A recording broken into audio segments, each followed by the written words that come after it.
I'm so excited. I know that you guys have missed me and I miss you too. Okay. We are discussing tonight. Guys, things are really getting ugly, but the GEZA revolution is alive and kicking. Guys, GEZA revolution is not here for negotiations. Let me put that out there. It is here to fulfill the mandate. The mandate is very clear. So I see some of the young people coming up and dare, Comrade GEZA, we're giving you 7 days. Come up and address us. And I sit back, I just laugh. I'm like, when they came out, you did not summon them to do so. So you have no right and even the moral authority to actually call them out as you wishes. These guys play the game to win and they don't play games. They mean business. When they do something, they mean business. So bloggers are really getting out of it out there. Are getting out of it out there. I must say that the regime is desperate to know what's cooking.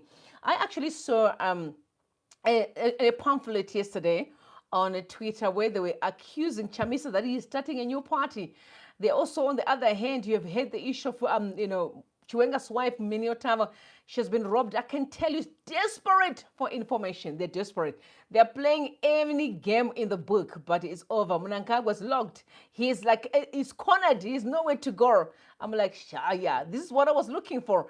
Anyway, getting closer and closer to the time for freedom. I'm excited. Welcome everybody to Ruby Uncensored. It's a beautiful evening. I must just say shout out. And let me say to those that have just passed through this channel for the first time, you are welcome. Do not forget to subscribe and make sure that you ring the bell so that every time I'm live or I drop a video, you will be notified immediately. Shout out to my regulars, 200 people pressing the button. Yo, you are welcome. Do not forget the ritual. You thumbs up the video as we move along. Listen, yo. GEZA is causing chaos out there.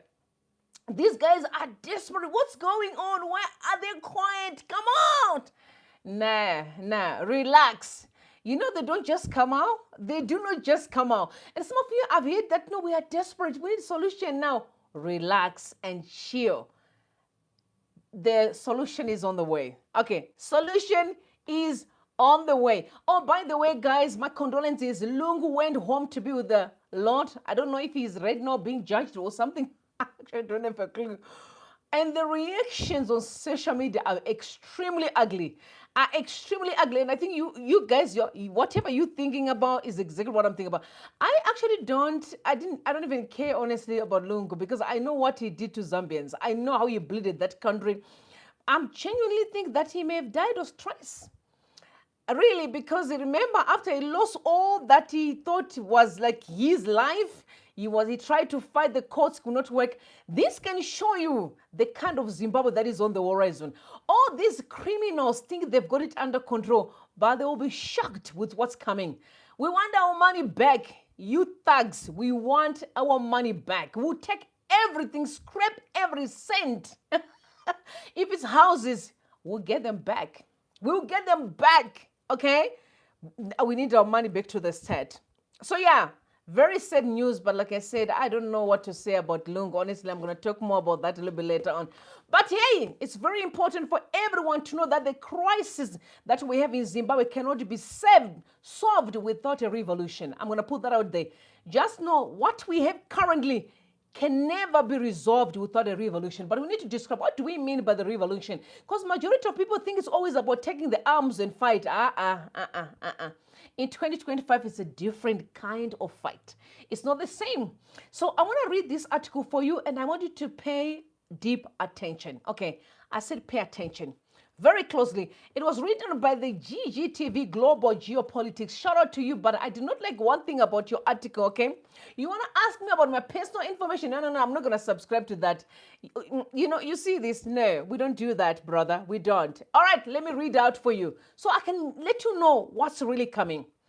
Okay, so the crisis in Zimbabwe today is not caused by foreign sanctions, opposition party, or even historical colonial legacies. They signed those slave agreements and maintained the slavery architecture as the political leadership often claims. The truth is much simpler and more painful. The crisis caused by a corrupt political and economic elite that has captured the state and used it for personal enrichment while the majority of the population suffers. The people who control Zimbabwe today are not public servants. They are self-serving power brokers who view the state as a business opportunity, not a responsibility. The collapse of institutions in Zimbabwe is not an accident. It is the result of deliberate decisions made by people in the position of power. For over 2 decades, Zimbabwe's ruling class has maintained its grip through a combination of patronage, coercion, and manipulation of state resources. Public institutions from local council to ministries have been hollowed out. The Reserve Bank has been turned into a tool for money printing and elite enrichment. Inflation is not just a number, it is a sign of theft in progress. Each time the Zimbabwe dollar is printed without backing, the wealth of ordinary people is stolen, savings are wiped out. Wages become worthless, pensions collapse, but the politically connected benefit because they have access to US dollars, gold, and offshore accounts.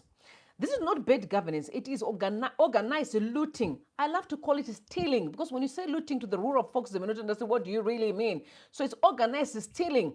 Captain Ibrahim Traore of Burkina Faso, the leaders of Mali and Niger, have already demonstrated that it is not difficult to turn a country around if the leadership is for the people and by the people. There's absolutely no excuse for ZANU-PF to argue otherwise. There's no functioning justice system in Zimbabwe. Corruption cases are not pursued unless they serve a political agenda. The police do not protect the people, they protect the interests of those in power. Elections are conducted not to transfer power, but to maintain the illusion of democracy. I love to underline that, the illusion of democracy. The opposition is allowed to exist, but only as a punching bag and scapegoat. Parliament is not a place for debate. It is a club where loyalty is rewarded and silence is bought. The education system is underfunded. Hospitals are understocked. The roads are decaying. Youth unemployed is one of the the highest in the world. Young people are leaving the country in huge numbers, not because they are unpatriotic, but because they can see that the system does not offer them a future. What kind of a country produces doctors who then have to go and wash dishes abroad to survive? What kind of a leadership allows teachers to go months without pay? What kind of a leadership flies in private jets while people are giving birth on clinic floors without electricity and clean water? There's a growing class of politically protected business people who win every government tender, dominate every sector, and face no scrutiny. They work hand in hand with ministers, senior bureaucrats, and even military officers to control mining contracts, fuel deals, and infrastructure. They are quickly moved offshore. This is how the country loses its gold, its lithium, its land, not to invaders, but to its own elite. Zimbabwe is being sold from the inside. What Zimbabwe needs is not cosmetic change or rebranding. Hear me out. It needs a national rescue plan, not slogans, not commissions, not endless dialogues. It needs serious reform carried out by people who are not interested in staying in power for life, but in rebuilding the state so that it can save the people again. There must be a return to accountability, to professional standards in public service, to planning based on evidence, not political survival. Corruption must not be condemned in speeches. It must be punished through arrest, convictions, and asset recovery. The people of Zimbabwe are not asking for miracles. They're asking for functioning schools, clinics with medicine, honest police, affordable transport, electricity that stays on, and a currency that holds value. They are not tired of politics. They are tired of politics that produce no solutions. They are tired of leaders who cannot tell the truth. They are tired of watching a few get richer while the rest are told to be patient. If Zimbabwe is to survive and grow, leadership must change, root and branch. Not just the faces, but the mindset and the value system. The country needs men and women who see politics not as a career, but as a sacrifice. People who understand public duty, not private gain. Until that happens, the suffering continues. Not because the country is poor, but because the people in charge have chosen personal power over national progress. This Emerson Mnangagwa for 2030 is the sinister agenda associated with the UN Agenda 2030 and the Great Reset, nothing to benefit the people but the globalist benefactors aligned with the World Economic Forum, seeking to unleash a digital tyranny and a total subservience. Conflicts are erupting across the globe, from Europe and the Middle East, from Sudan to Sahel, and the world is becoming increasingly unstable and unpredictable. The illusion that there will always be somewhere else to run, some other country to escape to, is fading fast. Borders are closing, economies are tightening, and hostility toward migrants is rising. For Zimbabweans, the harsh truth is becoming unavoidable. Soon, there will be nowhere left to go. The only opinion will be to face the enemy at home, the corrupt system, the captured state, and the elites who have sold out the nation. The fight for dignity, justice, and the future must happen here, because there will be no safety or freedom elsewhere. ZANU-PF has ever served in the interests of the nation. This crisis in Zimbabwe cannot be solved without a revolution. Not necessarily a violent one. I want you to take note of that. It doesn't have to be violence, but a total and uncompromising break from the current system of political and economic control. Incremental reforms, recycled politicians, and surface-level changes will not fix a state that has been deliberately dismantled to save the few at the expense of the many. The institutions meant to protect the public have been weaponized against them, and the economy has been redesigned, to extract wealth from the bottom to the top. Real change will require the removal of those who benefit from the system and the dismantling of the networks that keep them in power. It will take a mass awakening, a national rejection of corruption, fear, and empathy, and the rise of new leadership grounded in service, not self-interest. Anything less than that, less than a revolution in structure, in thinking, and in accountability will only continue the cycle of suffering. I have with the greatest message of action, not hope, but bold action. And I agree with you guys. Listen to me. Listen to me. What's interesting right now with the current situation in Zimbabwe is that the regime is extremely cornered. They're desperate. But my message to Emerson Mnangagwa is, when you're in the ditch, please don't keep digging, because he is digging. He's digging. I don't know when he started this plan, where whoever he sat down with and planned what they're doing currently in the country. I don't understand why they did not have an exit plan. I don't understand. Because we can see it very closely that there's nowhere to hide, nowhere to go. You guys need to understand that there are things that we cannot talk online. There are things that can never be discussed online. Okay? And the things that can never be said. But the bottom line is that Emerson Mnangagwa is on his way out. And the truth is that people are going to be arrested. People are going to pay for their evil deeds. No one is going to escape. The monies that have been looted over the years will be recovered. Okay, so all that you see, the shenanigans jumping up and down, do not worry about that. That's not important. The words that you hear people speak, the utterances are not important. The bottom line is they will be held accountable. It is as simple as that. It can never be otherwise. But I wanted to remind you the power that we have, Zimbabweans, no one else. We are the ones to rescue this country. Because some of the people are sitting back and they think they must become a messiah, should come from anywhere. No, you entire will rescue Zimbabwe. We may have assistance, but at the end of the day, we are required to take full responsibility of everything that needs to work in this country. No one else. And I'm so glad that most of borders are closing. Very important. I saw a letter yesterday for the Zimbabweans who would actually apply to work for these ships, and then when they go to Canada, they escape. Now they've been blocked. I'm just saying, the time for us to just escape from Zim to go somewhere else has to end, because you and I will be going back to home to fix the country soon. We're all going to be on our way to fix Zimbabwe. There's a video that is trending right now, circulating, of a Zimbabwean guy who's being interviewed by the South African, committee. The member of parliament is employed by the university, but they ask him a very interesting question, and I want you to listen to him.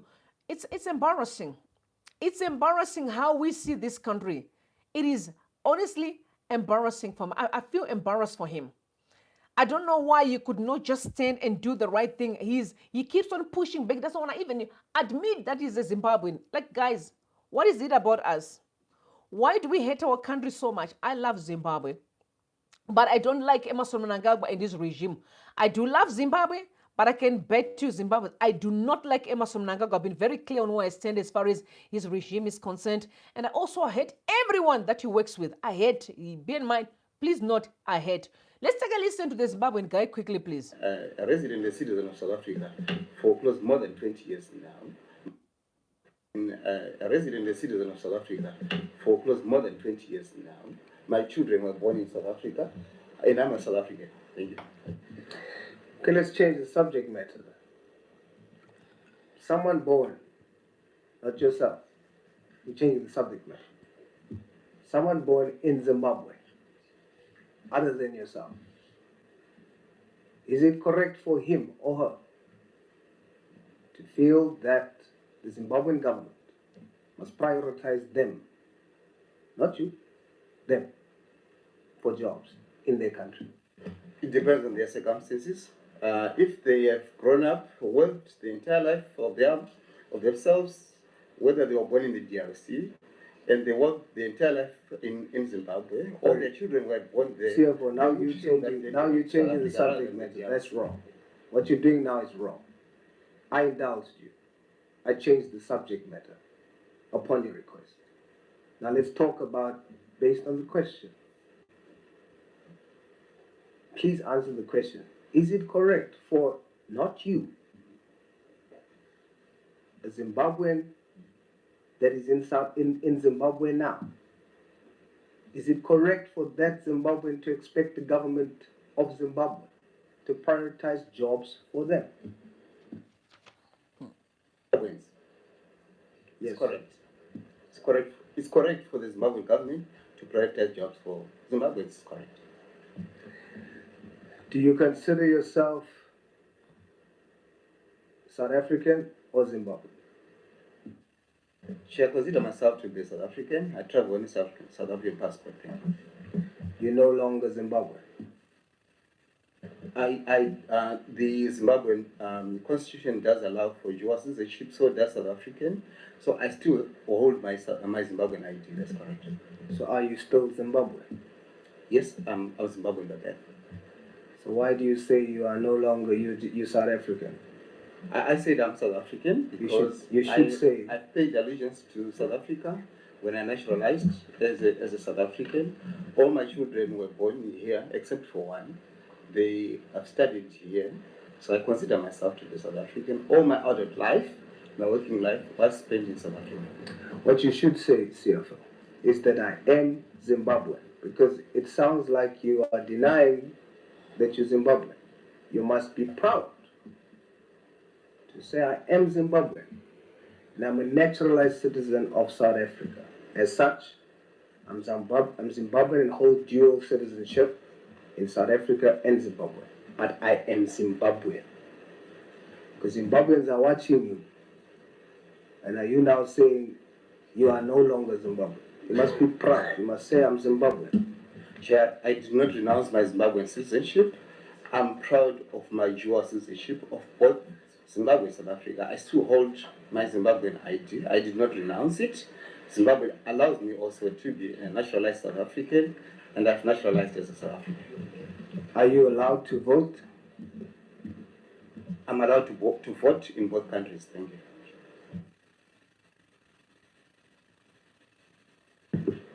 All right, I think what pissed me off, I know the different reactions of the Zimbabweans always catch the wind all the time and take these things very personal. Okay, I came to South Africa more than 20 years ago. I came when I was even young, you understand?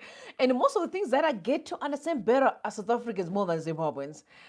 But if you ask me a question and say, are you a Zimbabwean, South African? I'm going to tell you, I'm a Zimbabwean. I've never, anyway, but trust me, I've met Zimbabweans who don't even want to know that they're Zimbabweans. They are ashamed to be saying, I'm a Zimbabwean person. How can you be ashamed to say I'm Zimbabwean when you know well That's just where your ancestral land. And the other thing is that this guy is a man. You talk about me as a woman. Even if I met a South African man today, if you ask me, are you a Zimbabwean? What South African? I'm not. I'm a Zimbabwean. Yeah. Yes, I'm married to a South African, but I'm a Zimbabwean. I'm just saying, I'm not married to one, but I'm just in case I do. But he keeps on denying that he's Zimbabwean. He says you are not South African, you're Zimbabwean. But you got a permanent resident because of your education. That does not make you a South African. Guys, an identity of a paper cannot define who you are. I know that sometimes we are afraid to say I'm Zimbabwean because we feel ashamed or we want to keep jobs. And I know quite a number of guys who are really in these offices, like the big offices. I know the Zimbabweans very well. And they are ashamed to discuss anything to do with Zimbabwe. They're ashamed. But you cannot confuse the country and the thugs that we sing today who masquerade as leaders. Don't confuse two things. Zimbabwe is bigger than Emerson Mnangagwa. It's bigger than Chiwenga. It's bigger than Chamisa. It's bigger than any other politician who may come tomorrow. So we cannot undermine our ancestral land because we just want to belong.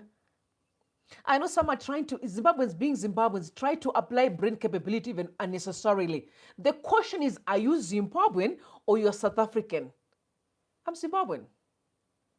You were born in Zimbabwe. Your ancestors are in Zimbabwe. But now all of a sudden you're confused. Okay, I've been more than 20 years. I have been more than 20 years. But I would never say I'm a South African. I don't even wish to be one. Because I love my country. And listen, I've never seen my grandfather. My dad is dead. I never saw him, right? But there was a time they showed me his picture. And I could feel the energy that lived off the picture. That's my granddaddy. Okay, he passed away a long time ago. Incredible guy who looked after the military during the liberation struggle. But I can't sit here and say, I'm South African. No, never. I'm Zimbabwean. And I'm so proud to be Zimbabwean. This is why I'm saying we should all now roll our sleeves and go back home to fix our country. All these criminals, their days are numbered. Their days are numbered. Whether they like it or not, they'll be shipped out. So I'm just saying, guys, please be proud of your country. Yeah, I understand that we have very horrible people who are masquerading as leaders. I get it. But can we abandon our country because of Emerson Mnangagwa and his criminal cabal? Absolutely not. Absolutely. And I pray that Emerson Mnangagwa will see this Zimbabwe. I don't know where he was going to be, but seeing us building the country, right? But denying your citizenship just for a job, that's very worrisome for me. You know what?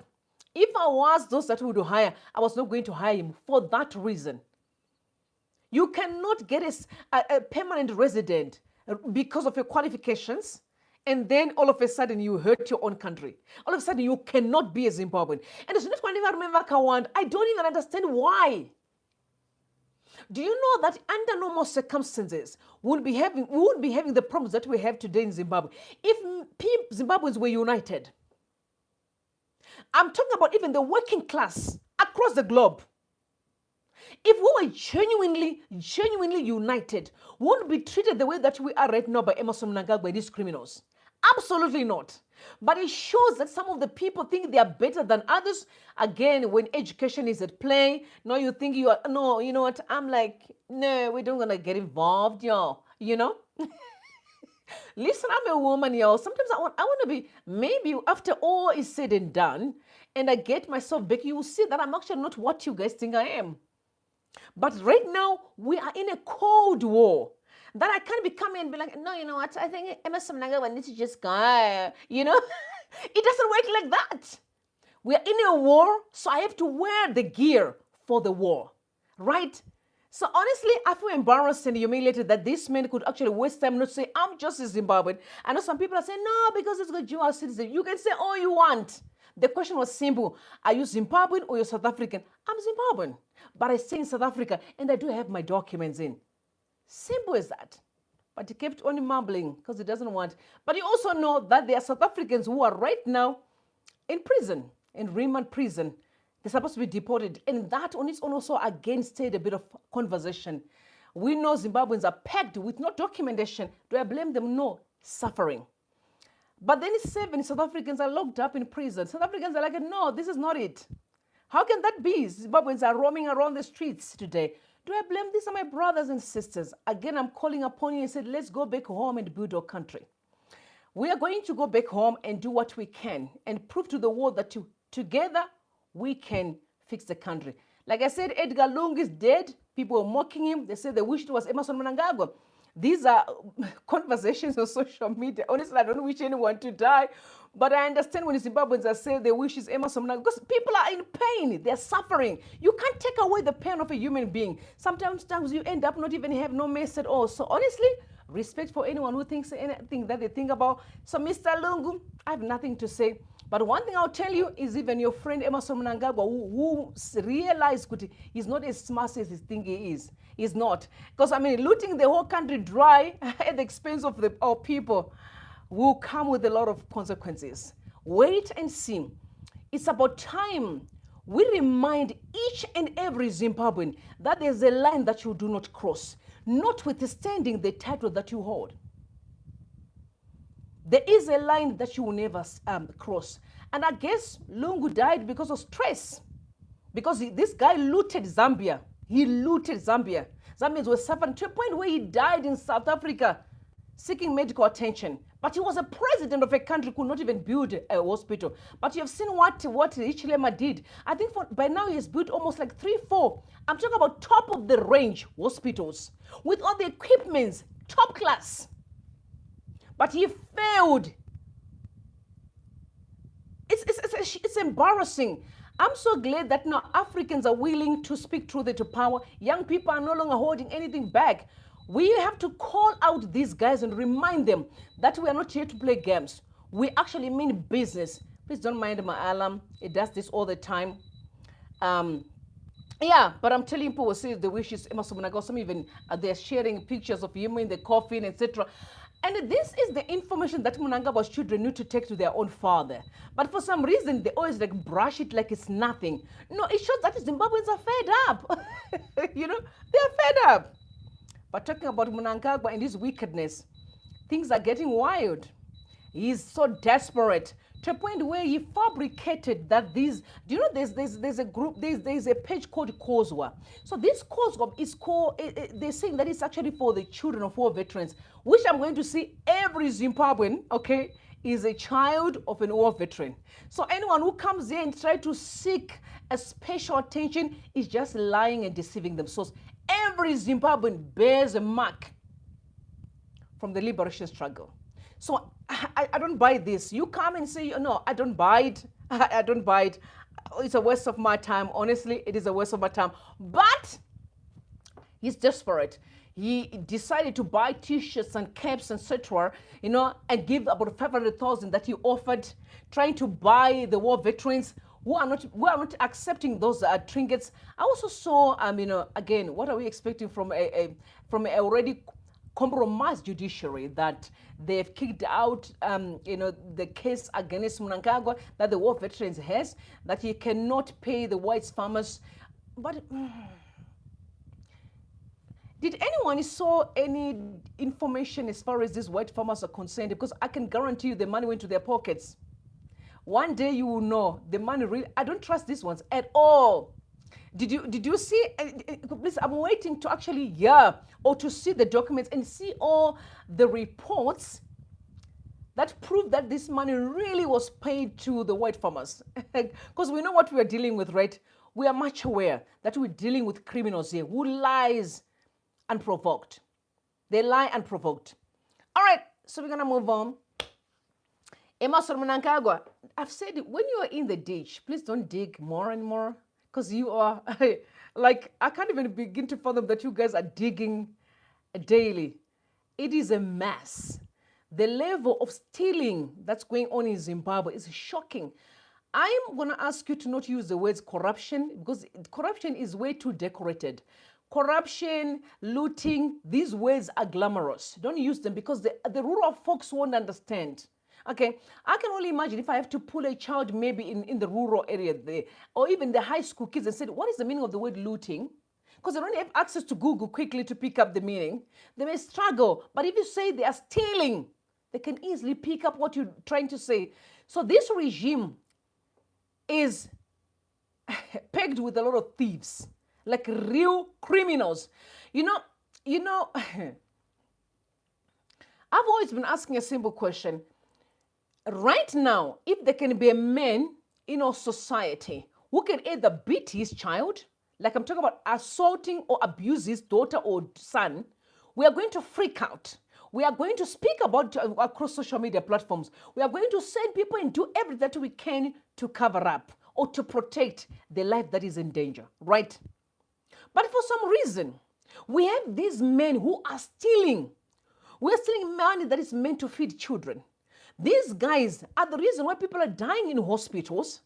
These guys, these are proper human husbands, okay, brothers, uncles, notwithstanding the positions these guys are holding.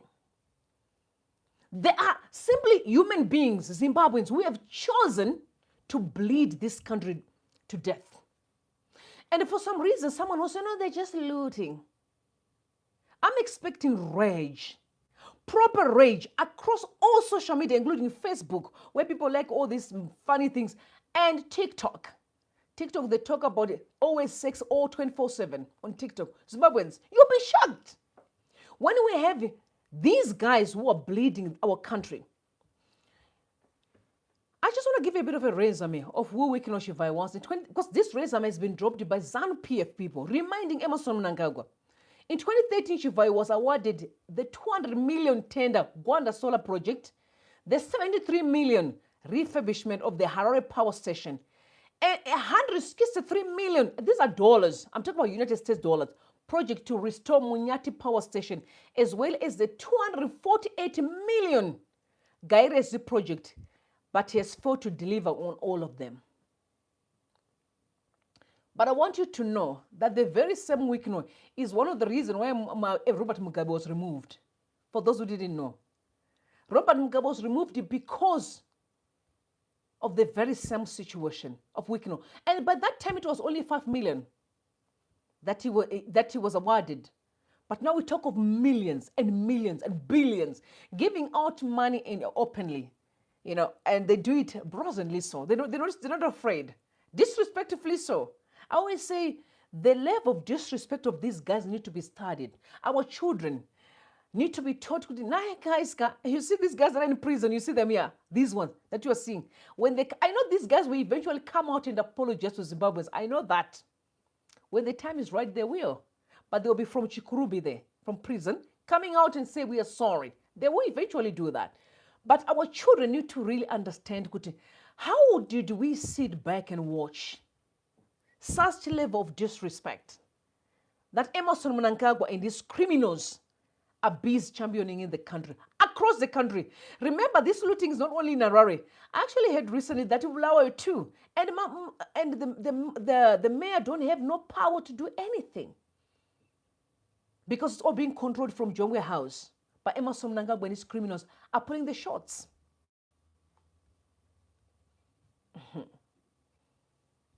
Applying the shot. So there is a story that is trending now. I must say shout out to my brother who's doing incredible work, Dug Up. He's doing incredible work. But I also love what Hopo Chingono said. I don't even want to talk about this idiot, the big tummy guy. Because I can't wait for a day that they're going to put a foot on top of that tummy and tell him to tell us where all the money is, okay, in detail. I can't wait for the day, because that day is coming. It is coming. But let's listen to what Dug Up said as far as the looting or the stealing of Emerson Mnangagwa and his criminal syndicate have embarked on in Zimbabwe. It's a sad situation. They're stealing. Okay. They're stealing. It's shocking. A man who came as a president Take a listen, please. Now, let's talk about who's getting paid. Delish Ngwaya, acquitted in a $60 million COVID-19 scandal with Drax International, he now chairs Geopomona. He is a man regularly seen with President Mnangagwa, even on state trips or around cabinet ministers. He even attends state events. And behind Delish Ngwaya, there's Geogenics BV, a company registered in the Netherlands but linked to Albanian businessman Mirel Metiri. Metiri himself is a man who's facing corruption charges over incinerator contracts in Europe. That is the man and the people that the government will be paying 90,000 a day to. Heck, they've already been paying them, and there is an issue. It gets worse. For nearly 3 million a month, you would think that surely Harare must be spotless, right? It must be spanking clean for the city to build $3 million for waste collection, but no, it's not. Think again. Residents say Ngwaya's company did only 1 month of visible work, and that was in February 2025. A community leader we spoke to, he called it a stunt.